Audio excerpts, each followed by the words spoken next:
The moment Trevor Ashford didn't shake my hand, I knew I was screwed. This 32-year-old Stanford MBA sat across from me in the glass conference room like I was a line item he needed to delete from a spreadsheet. Name's Nathan Brooks, by the way.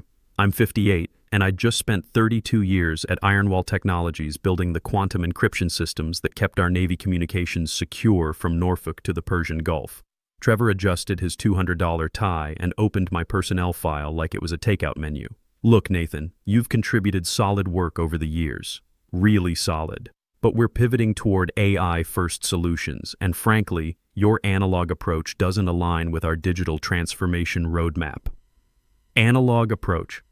Hell, I'd been writing quantum encryption algorithms since this kid was learning to tie his shoes, but sure, I was analog. The company's moving in a new direction, he continued, that shark smile never touching his eyes. If you're not comfortable adapting to innovation, well, he gestured toward the door like he was showing me to the bathroom. You know what this is. This is what happens when the founder's son gets handed the CEO chair straight out of business school. Trevor had never written a line of code, never pulled an all-nighter debugging a system failure, never missed Christmas dinner because a server farm crashed during a critical defense operation.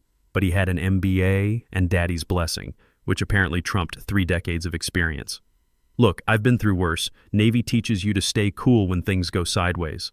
I felt that familiar calm kick in, same feeling I got during my cryptographer days when incoming intel suggested we were about to get hit. No panic, just assessment. I looked at the team photo on my desk, half those engineers I'd hired and trained myself. I remembered staying late with them through impossible Pentagon deadlines, running on vending machine coffee and determination. So I closed my laptop, no speeches, no arguing with a child who wouldn't understand anyway. I stood up, tucked my termination folder under my arm, and walked out. Past my team pretending to work while watching the drama unfold. Past the HR lady who used to ask me to mentor new hires. Nobody said a word. That told me everything I needed to know. But here's what people like Trevor don't understand about guys like me. Sometimes silence is strategy. I didn't go straight home. Stopped at Murphy's Diner instead. Red vinyl booths, coffee strong enough to wake the dead, waitresses who've been there since the Clinton administration. I sat there and just thought. Not about rage or getting even, just thinking. Ironwall had been my adult life. Joined when we were operating out of a converted warehouse, back when defense contractors were scrappy operations run by ex-military folks who understood the mission. I'd watched us grow from 20 people to a $1.2 billion Pentagon favorite, the quantum encryption protocols powering half the Navy's secure communications. I'd built that foundation code myself. I paid Murphy in cash, walked a couple blocks to clear my head, then caught a cab home. Not an Uber, a real cab like I used to take when Ironwall couldn't afford employee parking and I had to find street spots 6 blocks away. Home smelled like old leather and dog food. Rex, my golden retriever and certified therapy animal from my PTSD days, looked up from his bed with that careful tail wag dogs give when they sense something's shifted. Dogs know before you do sometimes. I set the termination folder on my kitchen table, poured 3 fingers of bourbon, the good stuff my late wife Sarah had given me for our 20th anniversary, and opened the drawer I hadn't touched in years. Buried under tax returns and warranty papers was a manila envelope with no label, just the weight of old habits and Navy-trained paranoia. Inside was the original patent application. My name at the top, not Ironwall's. Mine. Filed in October 2009, during one of the company's chaotic funding crises, when legal was more focused on staying solvent than tracking intellectual property. My buddy Rick Porter, Navy cryptographer turned IP attorney, had advised me over beers at a Norfolk dive bar. Nate, file it under your name first. You can always assign it later when things settle down and they remember to cut you in properly. They never settled down. They just got profitable. And they sure as hell never remembered. Rick had been smart enough to bury a clause in the provisional filing like a landmine with a long fuse. In the event of involuntary termination without cause, reversion of rights shall trigger automatically within 5 business days of formal notice. See, Ironwall had been using my quantum encryption framework for 15 years. Lawyers had drafted temporary licensing agreements with expiration dates, always planning to formalize the transfer after the next funding round or once we go public. But nobody followed up because nobody thought I'd ever leave. I was the foundation guy, the reliable one who kept the lights on while executives played musical chairs. Well, Trevor just pulled the pin on that grenade. You know what 32 years in defense work teaches you? How to think tactically. Don't react emotionally. Assess the situation. Identify your assets. Execute with precision. Right now, sitting in my kitchen with Rex at my feet and Sarah's bourbon in my hand, I was doing exactly that. My phone buzzed constantly. Slack messages from coworkers trying to figure out what happened.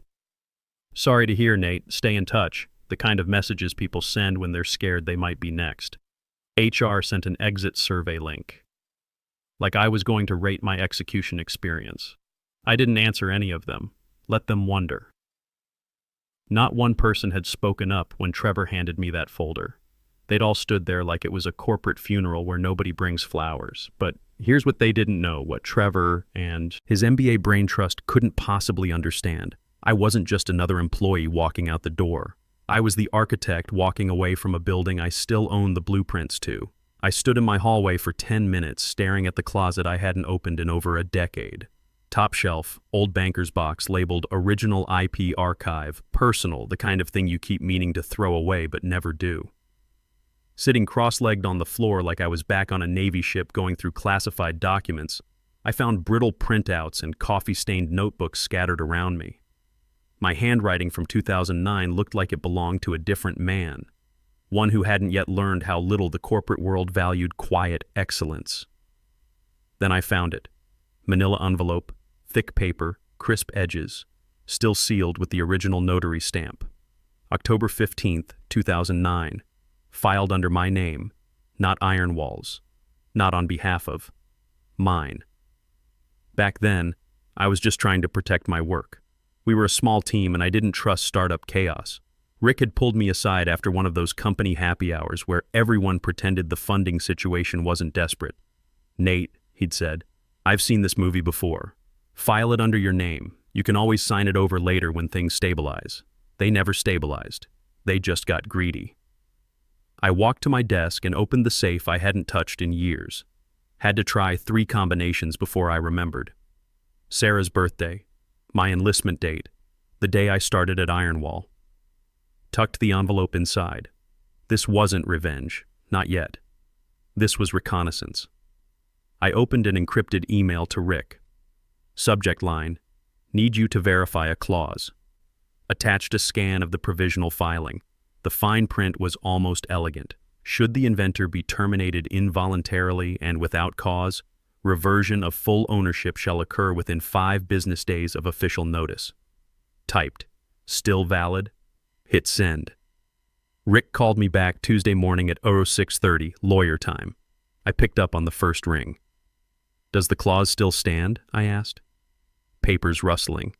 Rick was methodical. The reason he'd made captain in the Navy and partner at his firm. He didn't give legal opinions based on hope. Finally, yes. If they terminated you Monday at 16:15 hours, reversion triggers by Friday end of business. But Nate? What? You kept that clause active for 15 years. Patent number 10,234,578 is about to revert to you automatically. That's their entire encryption backbone. I didn't speak. You sure you want to do this? They made the choice for me, I said. I hung up and got to work. By Wednesday morning, I was logged into the USPTO filing system. The reversion confirmation was a pre-written template Rick and I had drafted in 2009.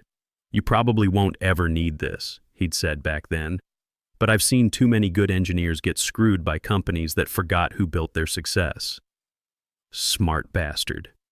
I opened the encrypted folder, double-checked the signature, fields, and filled out the formal reversion notification. No fancy letterhead or legal fanfare, just a quiet checkbox next to involuntary termination without cause, followed by a digital timestamp and upload fields. Click, submit. With that single click, I'd just armed a nuclear device. Ownership of Ironwall's crown jewel. The quantum encryption algorithm powering their Pentagon contracts, their licensing deals, their entire investor pitch deck would slide back into my hands by Friday. I didn't celebrate, just leaned back in my chair with my coffee and let it sink in. Rex jumped onto the table and sniffed at the laptop, unimpressed by my newly acquired multi-million-dollar intellectual property. Dogs have perspective. Trevor was apparently in rare form that week. Word travels fast when you've spent 32 years embedded in a place. He kicked off the product strategy meeting like he was hosting a game show, talking about AI first pivots and Q4 domination. Every feature ran off the same quantum encryption core I'd written during the financial crisis, before Ironwall even had proper server farms. Not one person in that room thought to check the USPTO filings. Thursday afternoon, my phone buzzed. Paul Richardson from development, who used to bring me donuts during late-night debugging sessions. "Hey Nate, quick heads up. We're moving your old code into the new build this week. Pentagon demo got moved up to Monday. Feels weird without you here. Good luck with that," I said. Click. Let them figure it out. By Friday at 1700 hours, it was official. The USPTO confirmation pinged my inbox right on schedule. Patent, down to 10,234,578, was back where it belonged. Unless Ironwall had filed completely new encryption architecture in the last 5 days, which they hadn't, every line of code in their next-gen system was now trespassing on my legal property. I began drafting something more interesting than a resume. Licensing terms. I wasn't just going to reclaim what was mine. I was going to make them pay for thinking a 32-year veteran was disposable. But first, I had to let them hang themselves. The Pentagon demo was Monday. Trevor and his team were about to walk into the biggest presentation of their careers, completely unaware that the floor had already dropped out from under them. Sometimes the best revenge is just watching people destroy themselves with their own arrogance. It started with a kid. One of those overambitious summer interns Ironwall scoops up from expensive universities and feeds into the legal department. His name was probably Austin or Preston. Doesn't matter. He was tasked with monitoring USPTO activity for competitor filings. Standard procedure. Just click around, look for anything suspicious, flag if necessary. I can only imagine the moment. Kid's probably scrolling through patent databases Monday morning with his overpriced coffee, typing in Ironwall's own patent numbers for routine checks when he sees my name staring back at him. Mouth goes dry. Highlighter freezes mid-stroke. Maybe he thinks he clicked the wrong link. Maybe he refreshes the page 5 times, hoping a browser glitch would magically undo a corporate aneurysm. But the truth just sits there blinking. Inventor and owner, Nathan Brooks. Effective date, Friday, 1700 hours. He flags it, emails it to his supervisor with a subject line like possible issue, corporate speak for "I don't want to die for this." Legal reads it, pauses, probably rereads it 10 times, then digs through their dusty agreement folder and finds the clause, the one they'd filed and promptly forgotten, the one I'd slipped in like a silent tripwire 15 years ago. It was airtight. Ironwall's $1.2 billion defense contracts were now legally squatting on property they didn't own, and they'd already printed glossy brochures for the Pentagon demo. Trevor, of course, handled it with all the finesse of a reality TV star caught in a scandal. I'm told he laughed when legal brought it to him. "It's probably a clerical error," he said. Clerical error. Like the USPTO just accidentally handed over the company's most valuable IP to the guy he fired a week ago. Then he doubled down. Told legal to keep it quiet until after the demo. Said they'd iron it out post-presentation and accused the legal team of chasing phantom problems. Phantoms. I'll be sure to carve that on his career's tombstone. Meanwhile, the development team kept working like everything was fine. They had no idea they were running daily builds, scheduling final QA, printing materials with buzzwords like proprietary technology and patent-protected architecture, all of which now technically belonged to me. They were building a house on land they didn't own. Every hour that passed tightened the noose, because once you demo something publicly, once you claim it as your own under IP law, that's infringement. And infringement with knowledge, that's willful, which means triple damages. But Trevor didn't care. He was too busy updating his LinkedIn with phrases like driving technological innovation and transforming legacy systems. Legal quietly began drafting a worst-case risk memo. I know this because one of the junior attorneys forwarded it to a friend who forwarded it to me. The subject line, Patent reversion. Urgent. The memo was 4 pages long, but the last line said everything. Recommendation: postpone demo until IP ownership clarified. It was marked confidential, senior management only. Translation: don't let the board see this yet, because that's what Trevor feared most. Not the law, not the consequences. The board. He hadn't told them I was gone, not officially. He'd buried my departure under a line item in the org chart update and phrased it like workforce optimization.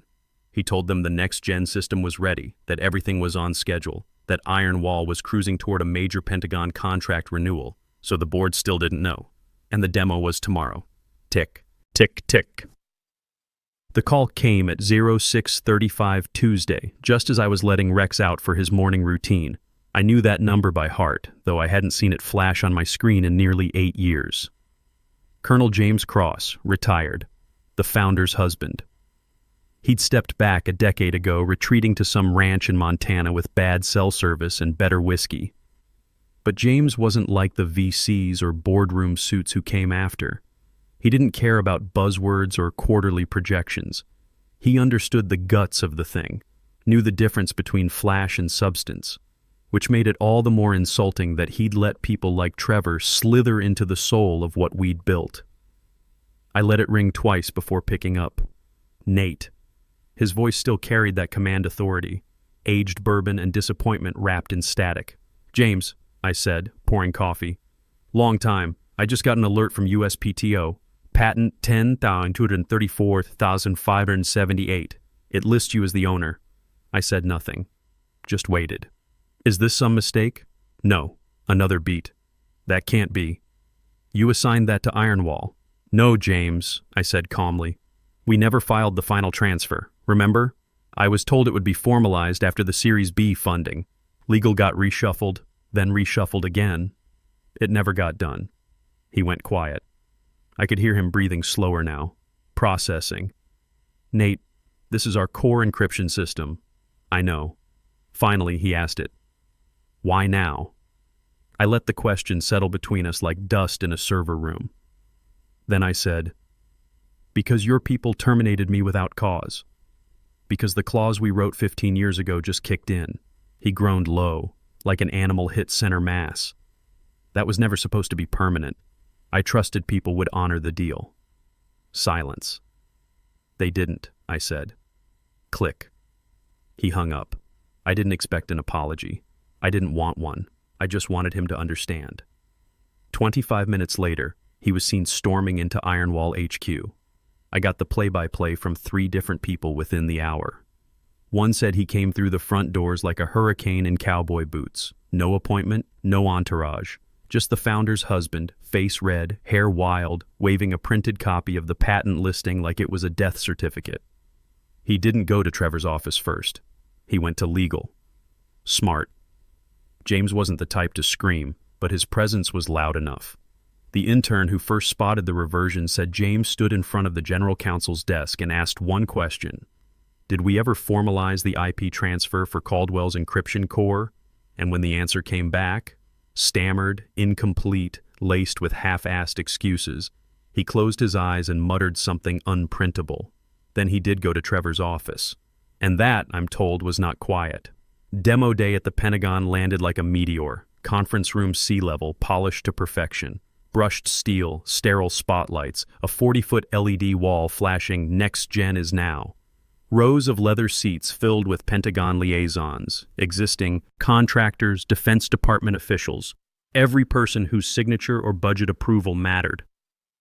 Trevor stood backstage in a navy blazer, doing that thing executives do where they believe charisma can outpace competence. He was smiling, joking with the CTO, adjusting his tie like he was about to accept an award.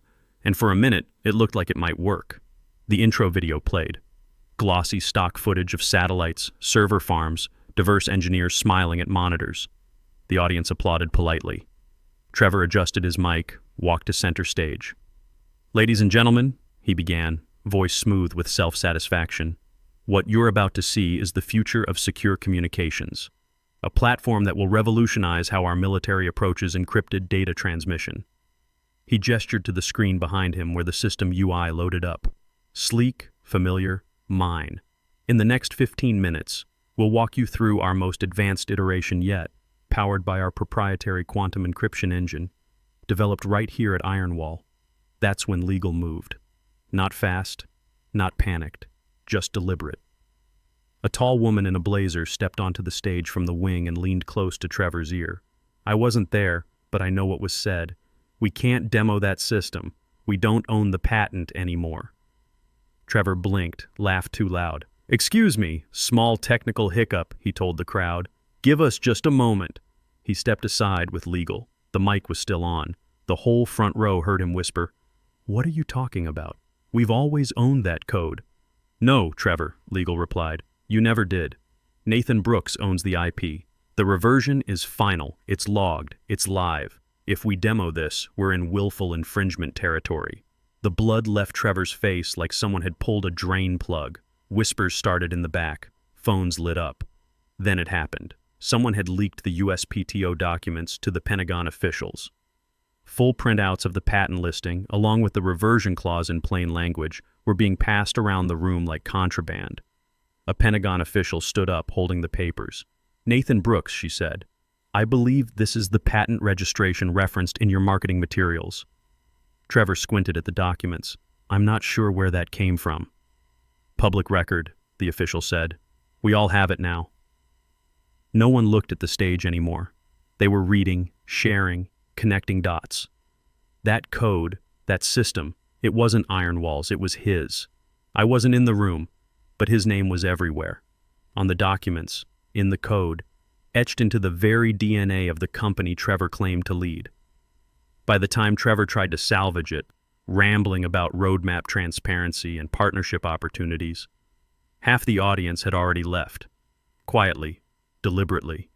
The demo was dead, and everyone noticed the absence of applause. I woke up the next morning to the kind of silence that only happens after something has exploded. Rex was still asleep, but my phone was vibrating like a paint mixer. 203 missed calls. The notification bar was a massacre. Voicemails, texts, LinkedIn messages from people I hadn't talked to in years. 2 urgent emails flagged from Ironwall Legal. A message from Paul that just said "holy shit," and one from James. I scrolled for a moment, didn't open anything, then pressed call back on the most recent missed call from James. He picked up on the first ring. No greeting, just raw panic. "Nate, what do you want?" Not "can we fix this?" Not "how do we walk it back?" Not even "I'm sorry." He already knew none of that mattered anymore. I didn't answer him on the phone. I didn't need to. 30 minutes later, I sent an email. Subject line, terms. Inside was a bullet point list. Calm, surgical, no legal jargon. Full licensing agreement for Ironwall to continue using patent number 10,234,578. $22 million upfront payment plus 15% ongoing royalties. Interim CTO position with board voting privileges. Public acknowledgement of original authorship. Trevor Ashford's immediate resignation. I ended it with a single sentence. This is not revenge. This is realignment. Then I hit send. No signature, no warmth. Just business.